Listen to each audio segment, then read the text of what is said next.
सर्वेभ्यो नमः। देववाणी संस्कृतम YouTube channel में आप सभी महान भावों का हार्दिक अभिनंदन है। मित्रों, यह हितोपदेश नामक पुस्तक को आप पढ़ रहे हैं और बहुत ही सुंदर कहानियों के माध्यम से इससे शिक्षा दी जा रही है। तो आइएगा, आज यह 10वीं कक्षा है और सभी कक्षाओं को क्रम से पढ़ने के लिए प्लेलिस्ट में कॉलम बना दिया गया है हितोपदेश नाम का। और जो भी कोई पाठक इस पुस्तक को मंगाना चाहते हैं, पुस्तक के सहयोग से और वीडियो के द्वारा पढ़ना चाहते हैं, तो इसी वीडियो के डिस्क्रिप्शन में वेबसाइट का लिंक दिया गया है devvani-sanskritam.com। उससे आप ऑनलाइन इस पुस्तक को मंगा सकते हैं। चलिएगा कक्षा का आरंभ करते हैं। गत कक्षा में बता रहे थे कि जो पुरुषार्थी व्यक्ति होता है उसकी परिभाषा कर रहे थे कि पुरुषार्थी व्यक्ति ही वास्तव में संसार में सिद्धि को प्राप्त करता है, सफलता को प्राप्त करता है। भाग्यवादी व्यक्ति सफलता को प्राप्त नहीं करता है। अर्थात भाग्यवादी व्यक्ति को पंडित नारायण जी ने निकम्मे और निठल्ले लोगों की कैटेगरी में डाला हुआ है और पुरुषार्थी व्यक्ति जो कार्य करने वाले व्यक्ति हैं उनको श्रेष्ठ व्यक्तियों की कैटेगरी में रखा है, जो वास्तव में होना ही चाहिए। चलिए आगे कहते हैं कि अब उसी पुत्रों की बात चल रही थी। राजा चिंतन कर रहा है, विचार कर रहा था, राजा सोचने लगा था। वही अपने पुत्रों के बारे में सोच रहा है और उसी से संबंधित बातें यहाँ पर श्लोकों में बताई गई है। क्या कहा कि माता पितृकृताभ्यासो गुणितामेति बालकः न गर्भच्युति मात्रेण पुत्रो भवति पंडितः। बहुत सुंदर बात बताई मित्रों। कहते हैं कि जो बालक है, जो संतान होती है, हमारे पुत्र और पुत्रियां होते हैं, तो वो क्या है? माता पिता कृताभ्यास। वो बालक क्या है? माता और पिता के द्वारा विद्या का अभ्यास कराने पर कराया हुआ, अर्थात उसको अच्छी अच्छी बातें सिखाया हुआ, संस्कारित किया हुआ माता पिता के द्वारा, वही क्या है? गुणिताम एति, माने श्रेष्ठता को प्राप्त करता है। अर्थात बालक वही श्रेष्ठ होता है जो बालक माता पिता के द्वारा पढ़ाया लिखाया और संस्कारित किया गया है। ठीक है। न गर्भच्युति मात्रेण पुत्रो भवति पंडितः। और कहते हैं कि केवल गर्भच्युत माने गर्भ से बाहर, माने माता के द्वारा जन्म दे देने से, माता पिता के द्वारा जन्म दे देने मात्र से पुत्र पंडित नहीं होता है। माने कोई भी संतान केवल जन्म देने से श्रेष्ठ नहीं हो जाती है, पंडित नहीं बन जाती है, विद्वान नहीं बन जाती है, विदुषी नहीं बन जाती है। माता पिता के द्वारा उसको अभ्यास कराना होता है, उसको पढ़ाना और लिखाना होता है। बिल्कुल सही बात है। माता पिता ने कुछ किया नहीं और संतान बन गई निकम्मी, निठल्ली, आलसी। फिर कहें जी अरे ये संतान बिगड़ गई, तो संतान का दोष नहीं है। माता पिता का कर्तव्य होता है कि वो अपने बालकों को पढ़ाएं लिखाएं। केवल जन्म देने मात्र से कोई भी संतान श्रेष्ठ पंडित नहीं बनती है। बिल्कुल रियलिटी की बात है। और कहते हैं, आगे कहते हैं, माता शत्रु पिता वैरी ये न बालो न पाठितः न शोभते सभा मध्ये हंस मध्ये बको यथा। क्या कहते हैं? माता शत्रु, वह माता शत्रु है पिता वैरी, और पिता वैरी है, दुश्मन है। ये न बालो न पाठिता, जिस माता और पिता के द्वारा अपने संतान को नहीं पढ़ाया गया है।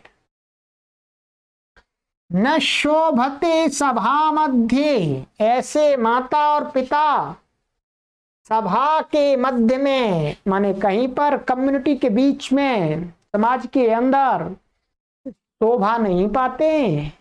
कहते हैं यथा, जैसे, उदाहरण दिया, हंस मध्य बकहा, जैसे हंसों के बीच में, हंस भी सफेद होता है, बगुला भी सफेद होता है, और हंसों के बीच में यदि बगुला जाकर के बैठ जाए तो सफेद होने से वो शोभा नहीं देगा, उसकी निंदा होगी, अरे हंसों के बीच में ये बगुला कहां से आ गया।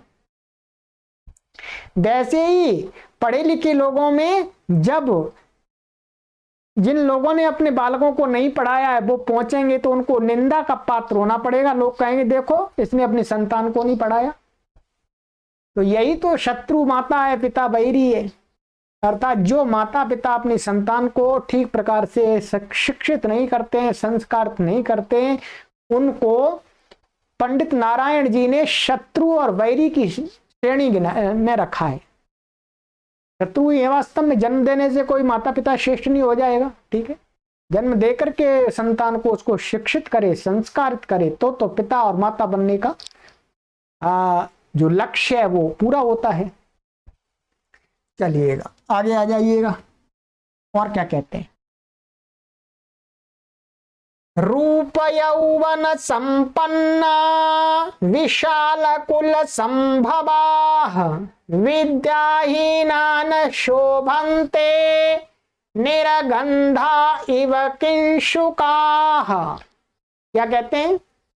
रूप यौवन संपन्ना, ठीक है, कि बहुत अच्छा रूप है, यौवन है, संपन्न है, ठीक है।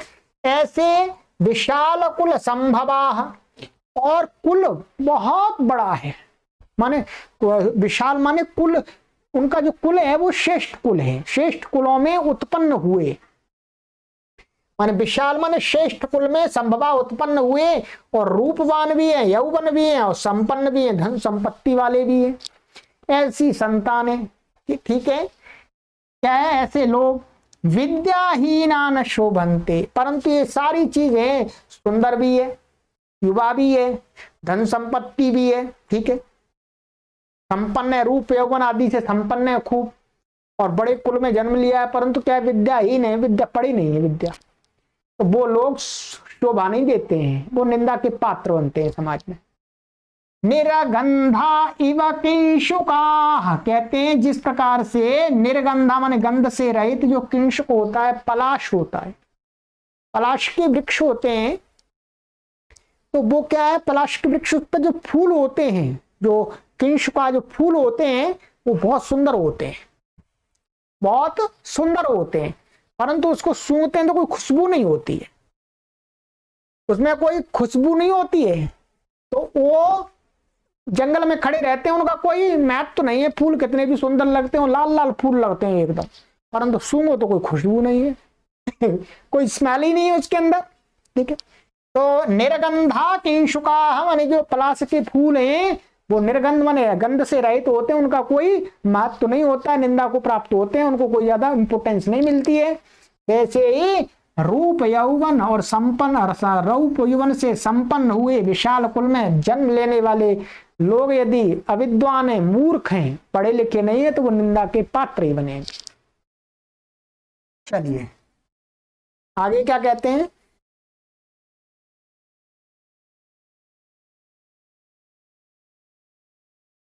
मूर्खोऽपि शोभते तावत् सभायां वस्त्रवेष्टितः तावच्च शोभते मूर्खो यावत् किंचिन्न भाषते। बहुत ही जबरदस्त बात बताई।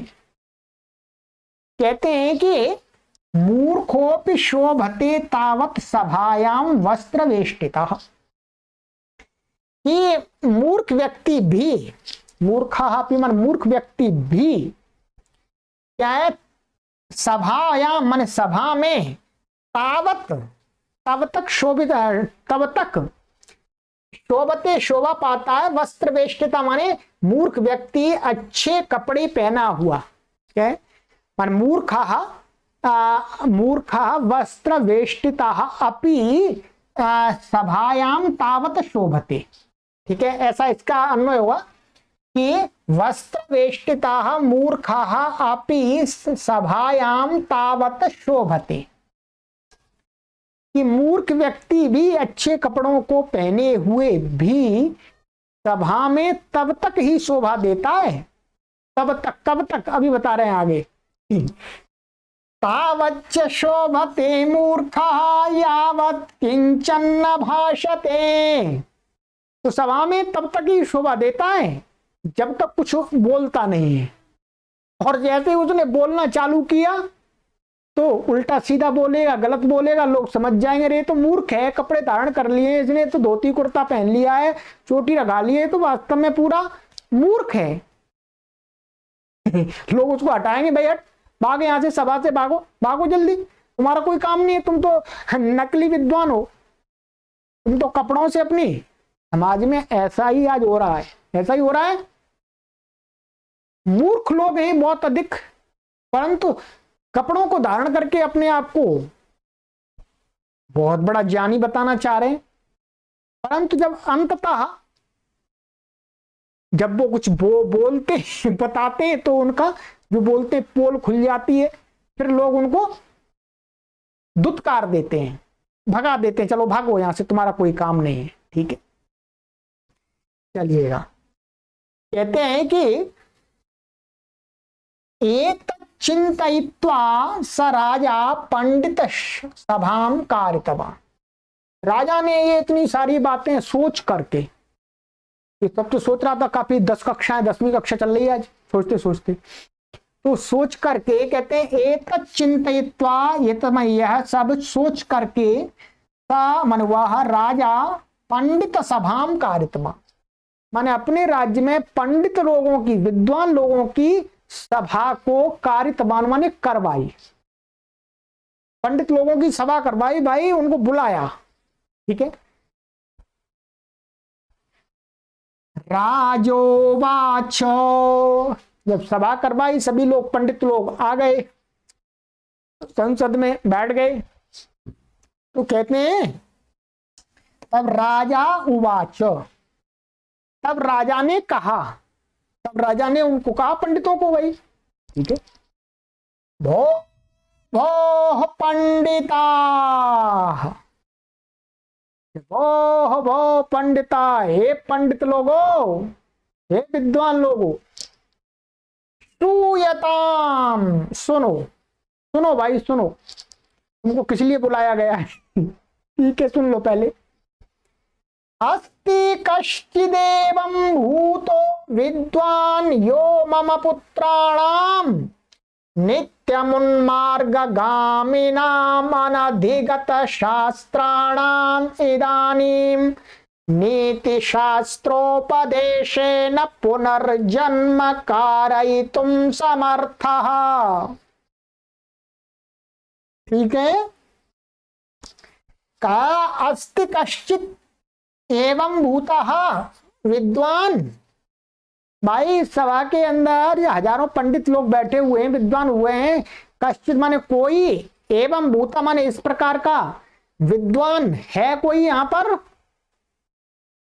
श्रूयता माने सुनो, ऐसा कोई विद्वान है, यह माने जो, मामा पुत्राणाम मेरे पुत्रों का, ठीक है, मेरे पुत्र कैसे हैं, नित्यम उन्मार्गगामिनाम, माने नित्य ही माने प्रतिदिन क्या है, उच्छृंखलता का, स्वच्छंदता का व्यवहार करने वाले, इधर उधर उल्टे सीधे काम करने वाले, क्या है, अनधिगत शास्त्राणाम, और जिन्होंने शास्त्रों का तो अध्ययन किया ही नहीं है, मूर्ख हैं पूरे, ऐसे इदानी माने अब, नीति शास्त्रोपदेशेन, परंतु नीति शास्त्र के उपदेश के द्वारा, उनको नीतियों के शास्त्रों का उपदेश देकर के पुनर्जन्म कारयितुम समर्था, उनका पुनर्जन्म हो जाए, अर्थात उनका वो पढ़ लिख जाए, नीतिवान बन जाए, विद्वान बन जाए। ऐसा कोई व्यक्ति समर्थ है?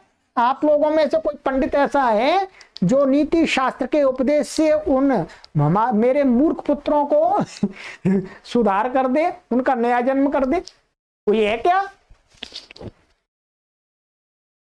क्योंकि श्लोक कह रहे हैं आगे,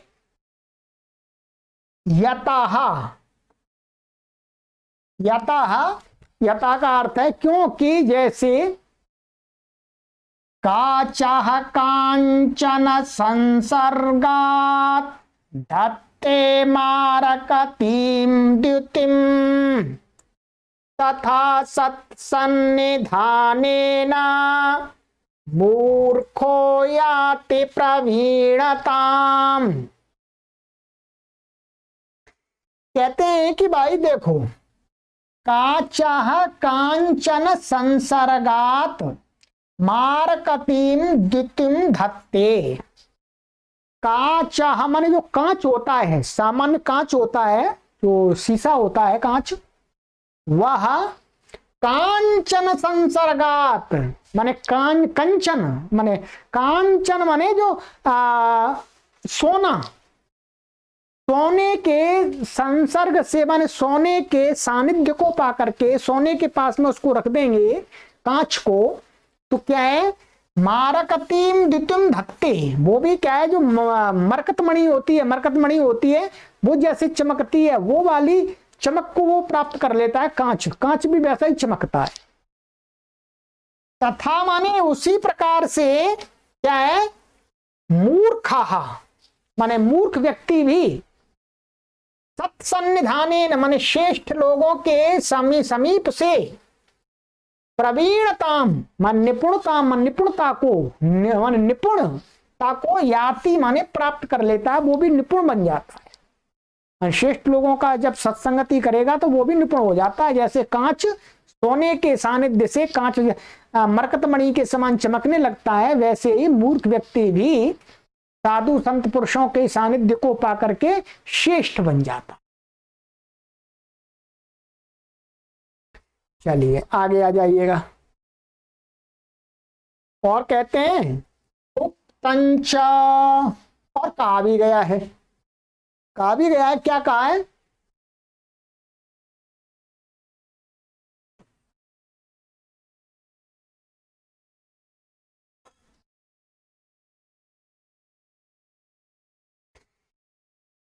हीयते हि मतिस्ताता हीनैः सह समागमात् समैश्च समतामेति विशिष्टैश्च विशिष्टताम्। बहुत अच्छी बात है। कहते हैं ताता माने हे बच्चा, माने आप माने ऐसा बोलते हैं, हे माने अपने से छोटे मोटे जो सेवक आदि होते हैं उनको बोले हे ताता, हे वत्स, के हीनैः सह समागमात् मतिः हीयते ही माने क्योंकि, हीन माने नीच लोगों के, समागमात् माने हीन लोगों के सह माने साथ, समागम करने से क्या है, मति ही भीयते माने मनुष्य की बुद्धि है वो भी हीन हो जाती है, नष्ट हो जाती है। दुष्ट लोगों का साथ करेंगे, दुष्ट लोगों के सानिध्य से उनका समागम करेंगे, संगति करेंगे, तो हमारी बुद्धि भी दुष्ट हो जाएगी, हम भी दुष्ट हो जाएंगे। और समैश्च समतामेति, और जो अपने समान लोग हैं, अपने समान विचारधारा के, अपने समान ज्ञान के समान, उनके साथ में रहेंगे, उठेंगे बैठेंगे तो उनके जैसे ही बने रहेंगे। ठीक है ना, बिगाड़ होगा ना सुधार होगा, जैसे हैं वैसे के वैसे ही रहेंगे। और विशिष्टैश्च विशिष्टता, और अपने से बड़े लोग श्रेष्ठ लोगों की सत्संगति करेंगे तो फिर हमारे अंदर विशिष्टता आ जाएगी, अर्थात हम भी श्रेष्ठ हो जाएंगे। ये सिद्धांत है वास्तव में। अर्थात बुरे लोगों की संगति से हम बुरे बन जाते हैं, अपने समान लोगों की संगति से वैसे ही बने रहते हैं, ठीक है, कोई सुधार और बिगाड़ नहीं होता है, और श्रेष्ठ लोगों की संगति करते हैं तो श्रेष्ठ बन जाते हैं। तो ये ऐसा है। सुनो भाई,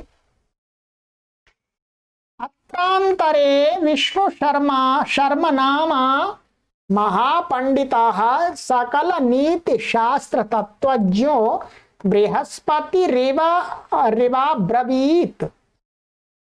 कहते हैं अत्रांतरे, माने जब राजा ने ये सारी बात कही सभा में, तो इसी अत्रांतर माने इसी बीच, इसी दौरान विष्णु शर्मा नामा, माने विष्णु शर्मा नाम के महापंडिता, कोई महान पंडित मनुष्य, बहुत ज्ञानी व्यक्ति, सकल नीति शास्त्र तत्वज्ञ, माने सभी नीतियों के जो शास्त्र हैं उनके तत्व को, सार को जानने वाले,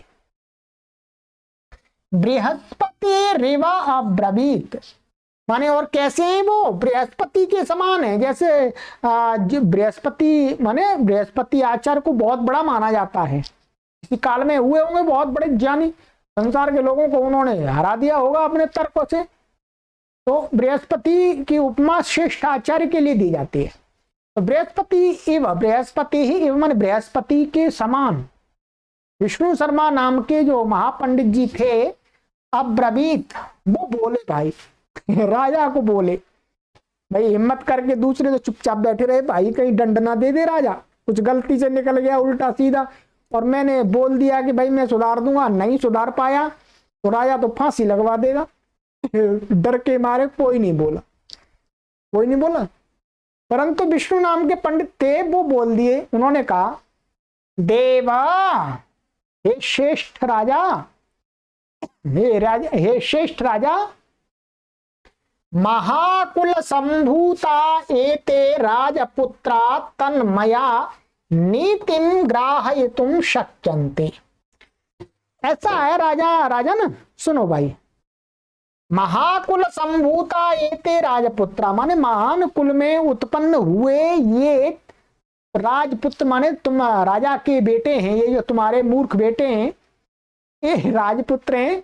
ये क्या है, तन्मया नीति ग्राहयितुम शक्यन्ते, मेरे द्वारा, इसलिए क्योंकि राजकुल में उत्पन्न हुए हैं तो बेशक इनको संस्कार नहीं दिए गए, परंतु क्या है, महान कुल में उत्पन्न हुए हैं तो कोई न कोई तो क्वालिटी होगी कहीं ना कहीं इनकी, तो अंदर क्वालिटी छुपी हुई है, वो इनकी प्रकट नहीं करी, ठीक है। तो कहते हैं ये राजकुल में उत्पन्न हुए, तन माने इसलिए, तत् माने इसलिए, तन हो जाता उसको, तत् इसलिए, मया मेरे द्वारा, नीतिम माने नीति को, ग्राहयितुम माने ग्रहण कराने के लिए, शक्यन्ते माने ये समर्थ हो जाएंगे, नीति को पकड़ लेंगे, ये नीति सीख जाएंगे। ये मैं गारंटी ले रहा हूं आपसे, मैं नहीं ले रहा, ये विष्णु शर्मा ने कहा, नहीं तो आप मेरे को कहें भाई मैं नहीं पढ़ा सकता किसी राजा के बेटे को, भाई चलिएगा यहीं पढ़िएगा यूट्यूब पर, जो भी राजा का और गरीब का सबका बेटा यही पढ़े, ठीक है। चलिए और कहा आगे, यतः क्योंकि जिस हेतु से, जैसे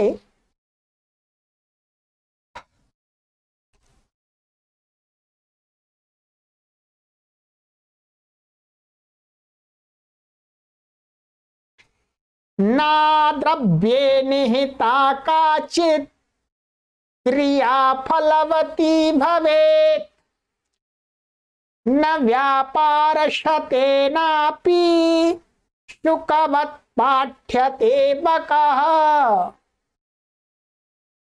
यहां इसी बात को वो राजा विष्णु शर्मा बता रहे हैं कि ये जो महान कुल में हुए इसलिए तुम्हें पढ़ा सकता हूं, यदि ये कोई वैसे कुल में उत्पन्न हुए होते तो मैं गारंटी नहीं ले सकता था,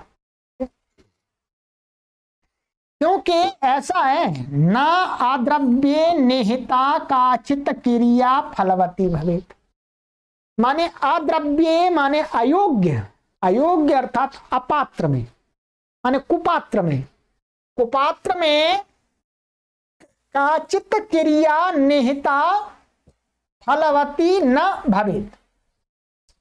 माने कुपात्र में अपात्र में जो कोई क्रिया माने कोई का उसमें सुधार की प्रक्रिया की जाती है वो फलवती नहीं होती, वो फल देने वाली माने उसका सुधार नहीं होता। जो अपात्र होता है कुपात्र होता है उसमें सुधार करने के लिए कुछ प्रयास किया जाए वो सुधार सफल नहीं होता, सफल नहीं होता। और कहते हैं न व्यापार शतेनापि, उदाहरण दिया क्या उसमें कितनी भी कोशिश कर लो, कहते हैं न व्यापार शतेनापि शुकवत पाठ्यते बक। जैसे एक जो तोता है, तोता को यदि पढ़ाने के लिए प्रयास किया तोता कुछ पढ़ जाता है कुछ डिग्री आदि ले लेता है, वो अर्थात कुछ बोलने लगता है। तो शुकवत माने व्यापार शतेन माने सैकड़ों यत्न से जो बगुला होता है वो क्या है न पाठ्यते, वो बगुले को नहीं पढ़ाया जा सकता। माने जैसे तोते को पढ़ाया जाता है वैसे ही बगुले के लिए कोई यत्न करे, पुरुषार्थ करे, प्रयत्न करे तो बगुला नहीं पढ़ सकता, तोता पढ़ जाता है। ठीक है, तो वैसे ही क्या है अपात्र पात्र व्यक्ति यदि उसके अंदर भी योग्यता नहीं है तो उसको हम कुछ प्रयत्न करेंगे तो सफल हो सकता है, पर पूरा ही कुपात्र है अपात्र है। ठीक है, तो उसमें किया हुआ जो परिश्रम पुरुषार्थ व्यर्थ चला जाता है। इसलिए ये जो राजा है ये राजपुत्र हैं, महान कुल में उत्पन्न हुए हैं, कहीं ना कहीं तो कुछ अंदर छुपा होगा इनके, तो उनमें लगाऊंगा चोट तो शायद प्रकाशित हो जाए। तो इसलिए ये महान कुल में उत्पन्न हुए, इसलिए मैं गारंटी ले रहा हूं कि इनको नीतिवान बना दूंगा। चलिएगा, ये क्या है एक पक्ष के, ऐसा नहीं है महान कुल में उत्पन्न हुआ व्यक्ति पढ़ लिख जाएगा, ऐसा तो ये तो गलत सिद्धांत है, गलत सिद्धांत। परंतु क्या है एक लौकिक जो श्रुति है लोक में जैसा लोग बोलते रहते हैं उसको लेकर के गिनाए, इस बात को कोई सिद्धांत में मत लीजिएगा। ठीक है, आप ऐसा मत सोचिएगा हम राजा के पुत्र नहीं हैं, अरे राजा के पुत्र मूर्ख ही हो जाते हैं, और गरीब के घर में उत्पन्न हुआ बच्चा विद्वान हो जाता है, श्रेष्ठ व्यक्ति हो जाता है। ऐसे हजारों लाखों उदाहरण मिलेंगे आपको, और ऐसे हजारों लाखों उदाहरण मिलेंगे कि राजाओं के पुत्र महामूर्ख रहे, उनको खूब प्रयास किया वो सुधरे ही नहीं। ठीक है, और विष्णु शर्मा ऐसी सोच लेकर के राजा को आश्वासन दे रहे हैं भाई कुछ कर सकता हूं तुम्हारे लिए। आइएगा,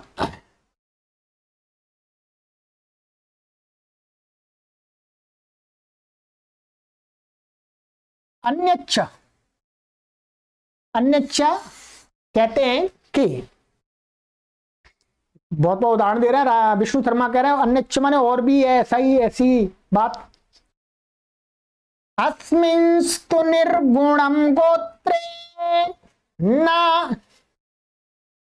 नापत्यमुपजायते आकरे पद्मरागाणाम जन्म काचमणे कुतः। कहते हैं कि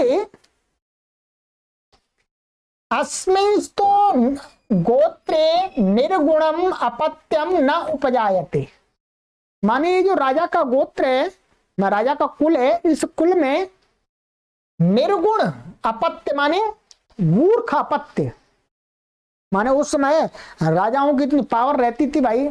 ठीक है, इतना उनकी संतानों को देख रेख की जाती थी, जनता का तो शोषण ही होता था वास्तव में। ठीक है, मैं इसका समर्थन नहीं कर रहा, जनता का पूरा शोषण होता था भाई। एक राजा बन गया कभी कैसे भी तो फिर बस उसकी परंपरा चली, दूसरे लोग कभी भी अपना देश और राष्ट्र के लिए योगदान ही नहीं दे सकते। ये जो सिद्धांत था बहुत ही गलत सिद्धांत था। क्या जो राजतंत्र था, हर प्रकार से राजतंत्र गलत है। राजतंत्र में किसी दूसरे व्यक्ति को अपनी प्रतिभा प्रकट करने का अवसर ही नहीं मिलता, और जो लोकतंत्र होता है उसमें सबको अपनी अपनी प्रतिभाएं प्रकट करने का अवसर होता है। कठिनाइयां आती हैं, कठिनाई तो सब जगह आती है।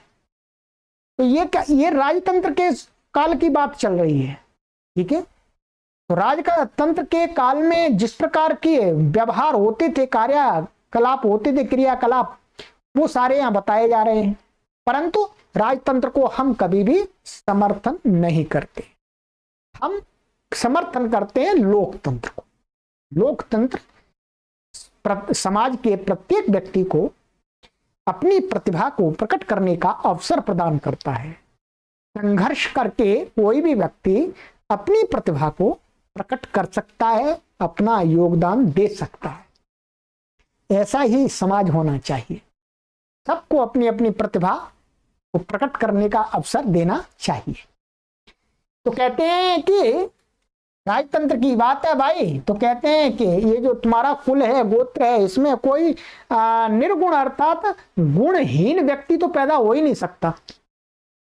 ये दिख रहे हैं पर इनके अंदर कहीं ना कहीं तो गुण हैं, तुम्हारे पुत्रों के अंदर ये निर्गुण नहीं हो सकते। कहते हैं आकरे पद्मरागाणाम जन्म कांच मणि कुतः। कहते हैं जो खान होती है पद्म रागों की, जो पद्म मणियों की जो खान होती है, यहाँ पर पद्म मणि निकलती हैं, उनमें कांच मणि है जन्म कुतः। माने उस खान में कांच कहां से निकल आएगा, कांच नहीं निकलता। माने जो पद्म राग मणि की खाने होती हैं उनमें कांच निकलता नहीं, कांच की खाने अलग होती हैं। ये तुलना कर रहे हैं कि भाई ये तो राजा का कुल है, इसमें मूर्ख लोग कैसे पैदा हो सकते हैं, अज्ञानी व्यक्ति कैसा पैदा हो सकते हैं, अनीतिवान कैसे पैदा हो सकते हैं। माने ये नीतिवान, ये माने श्रेष्ठ व्यक्ति है, तुम्हारे पुत्र हैं तो श्रेष्ठ, परंतु उनको संस्कार नहीं दिए गए।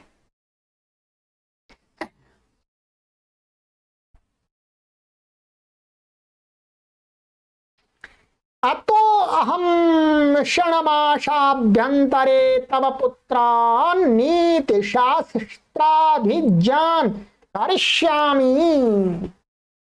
क्या अतः माने इसलिए विष्णु शर्मा जी कह रहे हैं अतः माने इसलिए, अहम माने मैं, क्षण मासाभ्यंतरे माने 6 महीने के अंदर, तब माने तुम्हारे पुत्रों को नीति शास्त्र विज्ञान, नीति शास्त्रों के ज्ञाता, करिष्यामि माने कर दूंगा, बना दूंगा।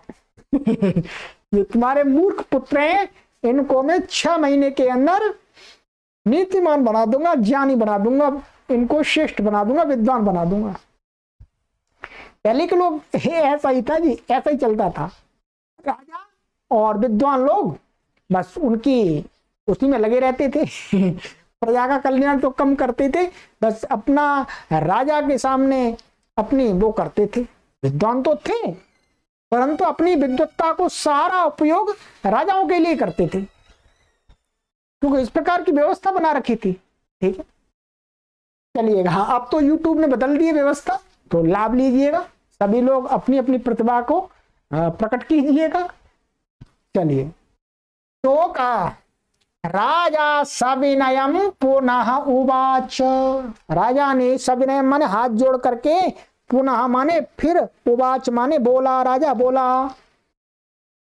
विष्णु शर्मा ने कह दिया भाई मैं से कर दूंगा, इनको पढ़ा दूंगा। तो राजा ने फिर दोबारा विनम्रता के साथ कहा। क्या कहा?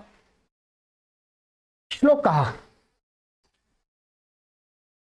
चलिएगा, यहां तक करेंगे, फिर कथा चालू होगी। ठीक है, आज हम यहाँ से कथा आरंभ होगी, वहां तक करेंगे।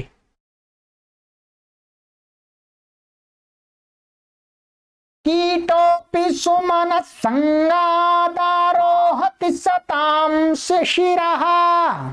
ठीक है, इसका ऐसा कर लीजिएगा, यहां तक आएगा, द तक आएगा, आ इधर जाएगा, द इधर आएगा। कीटोपि सुमनः संगात् आरोहति सतां शिरः अस्मापि याति देवत्वं महद्भिः सुप्रतिष्ठितः। राजा ने कहा कि भाई देखो, कीटोपि माने कीटः अपि माने जो कीड़ा होता है, छोटा सा कीड़ा, कौन सा?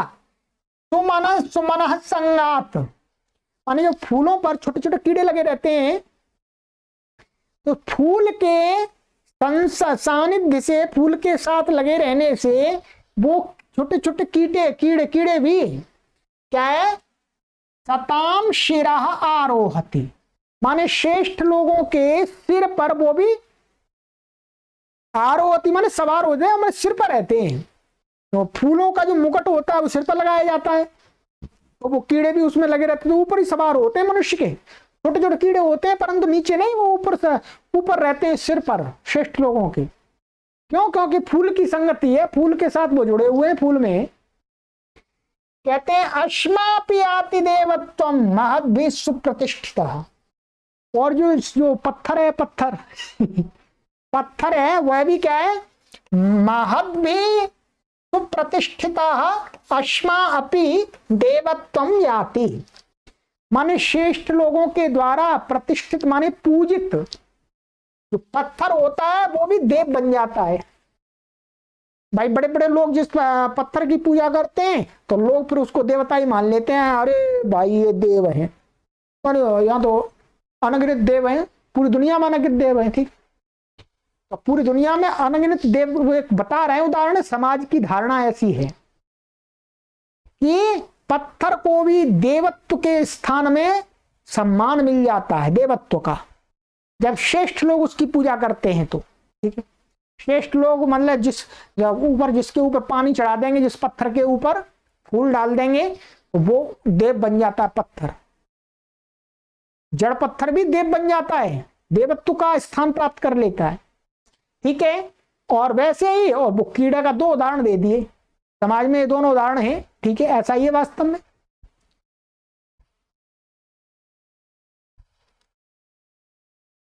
अन्यच्च, और भी देखिएगा बहुत सुंदर, अन्यच्च और भी कहा गया इसी विषय में। यहां बीच में का और होगा, ठीक है, यहां का छूट गया है।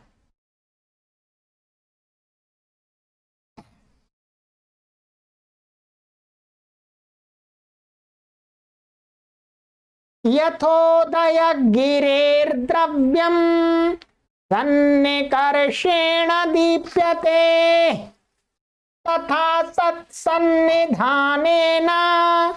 हीन वर्णोऽपि दीप्यते। अच्छा श्लोक कहा, चलिए कहते हैं कि यथा माने जिस प्रकार से, यथा माने जिस प्रकार से उदय गिरे सन्निकर्षेण द्रव्यम दीप्यते, माने उदयगिरी माने उदय नाम, उदय गिरे है माने उदय गिरी पर्वत के ऊपर जो सूर्य प्रकाशित होता है, ठीक है, तो उससे क्या है, उसके सानिध्य से, माने उदयगिरी के सानिध्य से आसपास के जो और भी पदार्थ होते हैं वो भी सूर्य की रोशनी से प्रकाशित हो जाते हैं, सूर्य के रोशनी से प्रकाशित हो जाते हैं उस उदयगिरी के सानिध्य से। और कहते हैं तथा माने उसके आसपास के अथवा उदयगिरी के पर्वत पर जो भी वृक्ष आदि है, पत्थर आदि हैं, जो भी है, और भी पशु पक्षी है, वो भी एकदम चमकने लगते हैं उस प्रकाश से।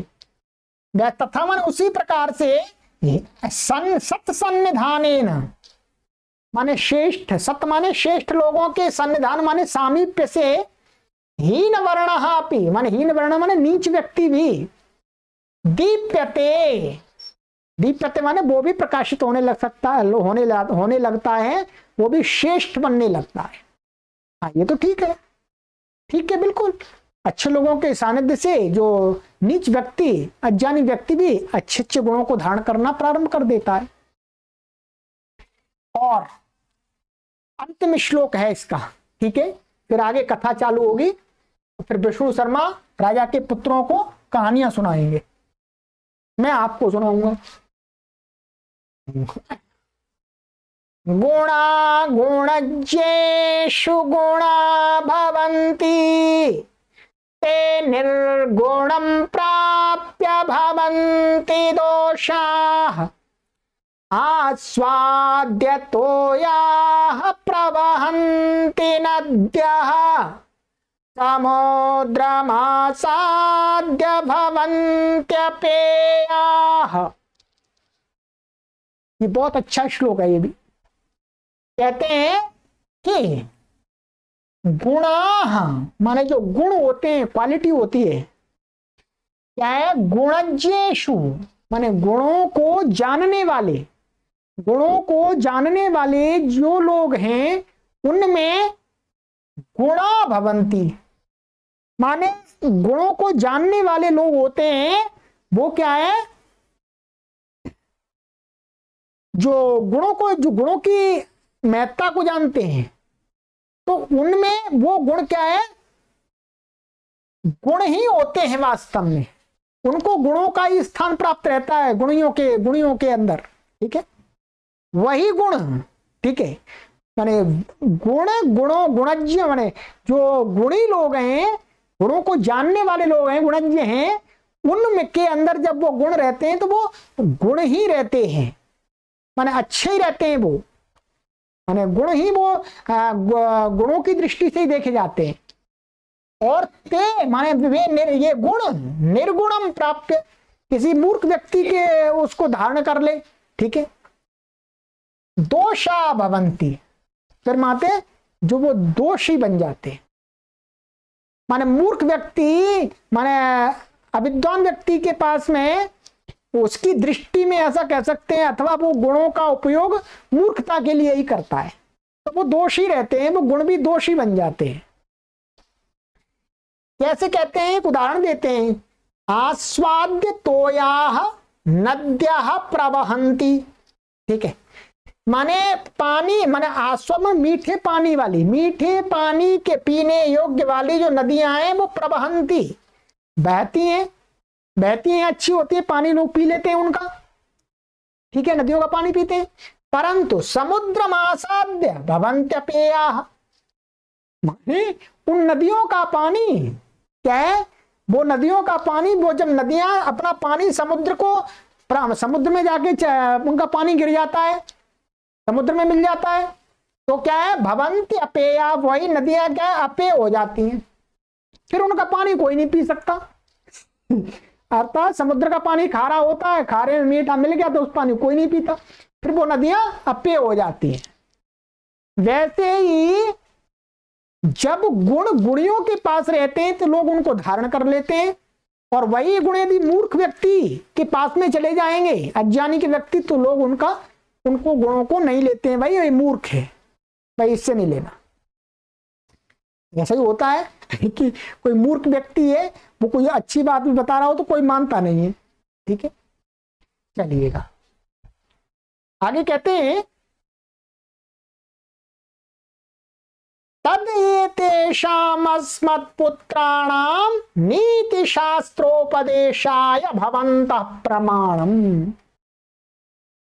तद माने अब राजा कह रहा है इसलिए, तद माने इसलिए, एतेषाम् अस्मत्पुत्राणां माने इन मेरे पुत्रों को क्या कि नीति शास्त्रोपदेशाय, माने इनको नीतियों के शास्त्रों का उपदेश देने के लिए, भवन्तः माने आप, विष्णु शर्मा जी को कहा जा रहा है आप बहुवचन में। ठीक है, प्रमाणम माने आप स्वतंत्र हैं, या प्रमाणम का अर्थ है स्वतंत्र। आप स्वतंत्र हैं, इनको ले जाइएगा, जो करना है करिएगा, मारिएगा पीटिएगा इनको, ठीक है, चाहे प्यार करिएगा, कुछ भी करिएगा, बस ये अब आपके सुपुर्द कर दिए, मैंने तो अपना छुटकारा पा लिया। ठीक है, अब आपको बनाना है इनको।